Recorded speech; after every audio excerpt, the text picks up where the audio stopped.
Hi, I'm Teresa Elling. Welcome to The Peaceful Home. I'm so excited about this series, How to Decorate a Room from Start to Finish. Now, this is the very first video, and we're going to cover 6 things you need to do before you begin. I have been designing rooms and decorating from a very young age. My earliest memory is probably about the age of 10. We had an old potting shed in the back of our property. It was dilapidated, falling down. I'm sure it was beautiful in its day because it was tall and made with wood slats and it had potting benches inside. But it was just filled with junk, and I spent, I don't know how much time cleaning, raking out, getting all the garbage out, the broken pots, spider webs, getting it all clean, and then going in and begging my mom for things that she no longer wanted, pots or pans, pillows, blankets, whatever I could do to cozy up the space. Well, I've been doing that ever since. When I was in high school, I redecorated my bedroom, and that was the first time of going to the paint store with my dad, choosing paint colors, picking out wallpaper, choosing furniture, the room layout, everything from start to finish. And that is what we're going to be doing in this series. For this example, I'm going to use my guest room. I've been wanting to redecorate for quite a while. We have had different kids living in here. Most recently with COVID, our daughter and son-in-law lived here, and you can actually see what this space looked like. I will post below my plant video number 2, how to decorate with plants, because I featured this room that they were living in at the time. Now this room is pretty much a blank slate. Let's jump into the things that you need to do before you start your project. Number 1, assess what you like and don't like about the space.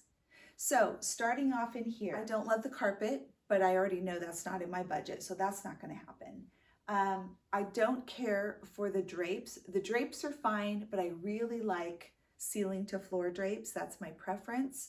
And so if that does work out in my budget, I am going to get taller drapes. The bed is great. It's from IKEA. It has served us well, and nothing needs to change there. I love the size and shape of this dresser, but it needs a redo. Other than that, this space is fine. I love the layout. I love the windows and the way the light comes in. Number 2, evaluate the purpose of the room and what your needs are. Well, the purpose of this room is to house guests when they stay. They need a place to sleep. I already have a bed. They need a place to put a suitcase or maybe unpack a few things. The dresser will work for that. I would love to have like a little writing desk in here and chair, maybe that would have the Wi-Fi password and some charging cables. I also want a little living space, a couple of chairs or a couch, someplace that a guest could retreat to and have a soft place to land other than the bed. Assessing needs of the room also includes, are there any repairs that need to be made? Anything that needs to be fixed? Any structural changes? I'm not remodeling in here. I have thought a little bit about doing some detailing on one of the walls with wood, like a shiplap or a batten board or something like that. I'm not sure, but if I do that, that's one of the first things that will have to be done before I can paint or do anything else in the room. Number 3 is figure out your budget. Now, I thought about making this series, doing a room from start to finish with thrifted finds only. And I absolutely know I could do that, but I know it also takes a little more time. You have to be a little more patient. You have to wait to find the right things when they're available. And I don't want that pressure on myself for this project. So I'm not going to do that, but I can tell you we will be thrifting a lot. So you need to evaluate. Do you already know that you may need to purchase a large piece of furniture? That there's something expensive that needs to happen in the room? You do need to look at your budget though. It shouldn't be based on the things that you want to have in your space, but what your budget tells you. Please do not go into debt to redo a room. Do it with what you can afford and go debt-free. Number 4, develop a floor plan.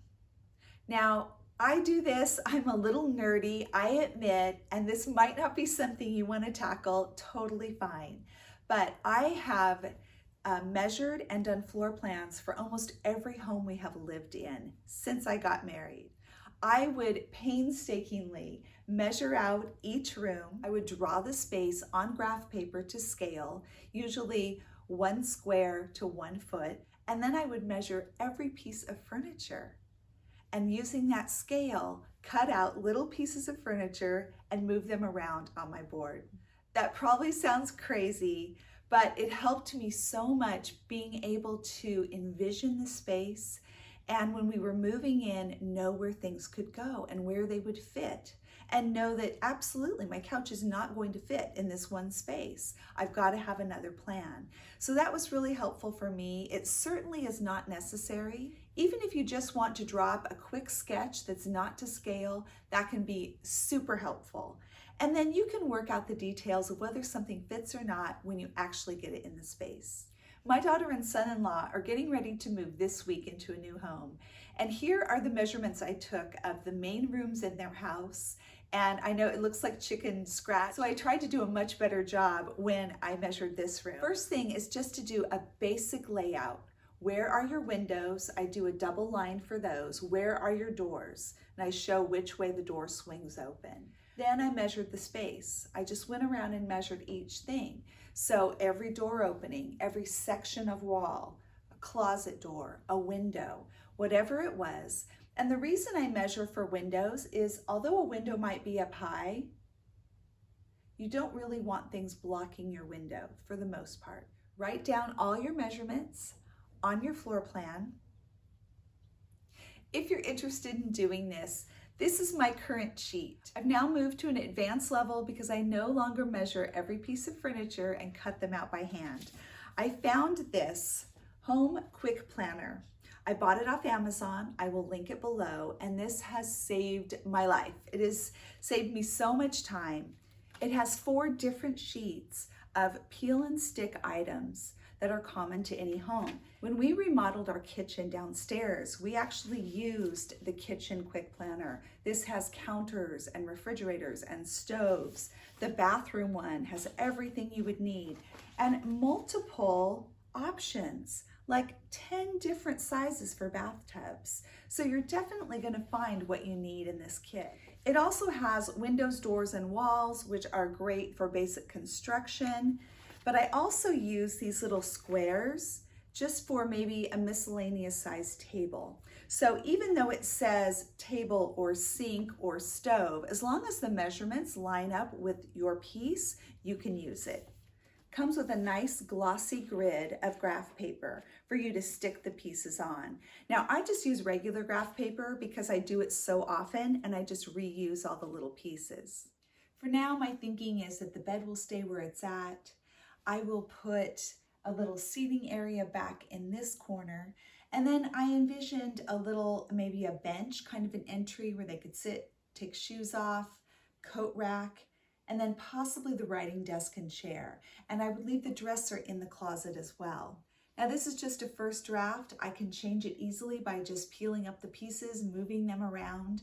I can try all kinds of different options. If you're really interested in other options, at the end of the video, I will add a couple of more. I'll just rearrange this room a couple of times and show you the other configurations.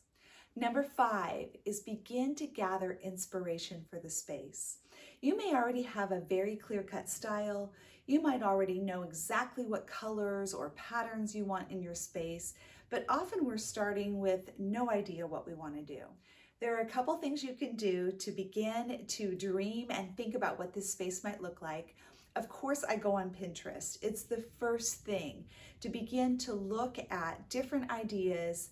And I already started a guest room board and I've pinned things there, and I've been doing that actually for months now. But I really don't have a strong lead, especially with color. So often what I do is I look for one inspiration piece that will just launch me forward, and I just haven't found it yet. But here's what I have been gathering. First of all, you can shop new. Now, I already knew I was going to need sheets for this room, and I found some Beautiful, just this simple pattern, very soft.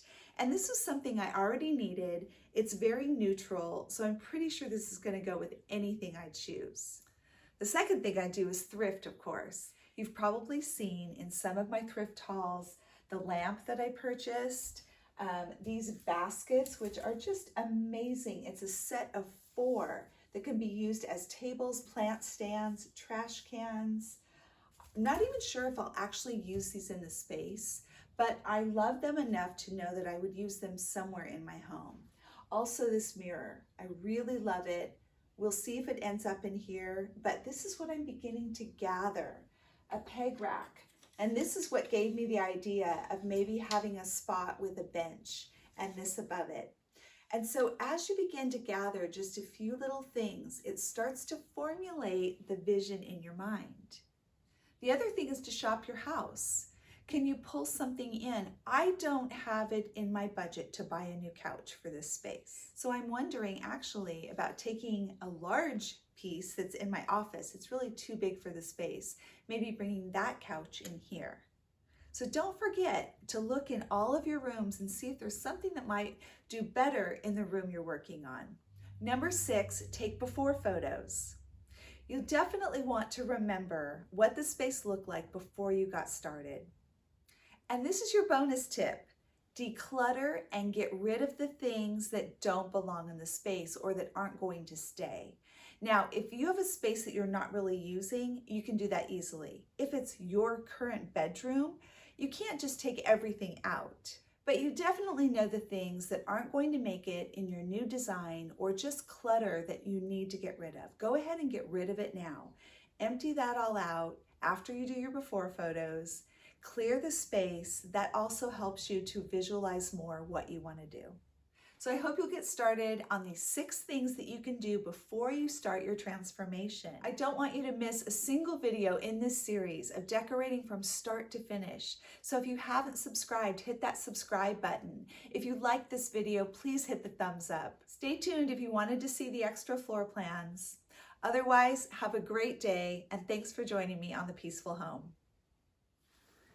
Here's the design I have right now, and this is the main door. This is the bathroom. So you'd walk in here with the bedroom, a couch, writing desk, and bench, and the dresser in the closet.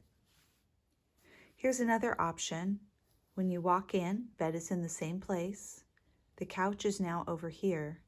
And when you walk in, the dresser would be here. And because I think I want to paint it a color, the whole wall above it could be a beautiful gallery wall. So I could see walking in and your eye just immediately be drawn to that.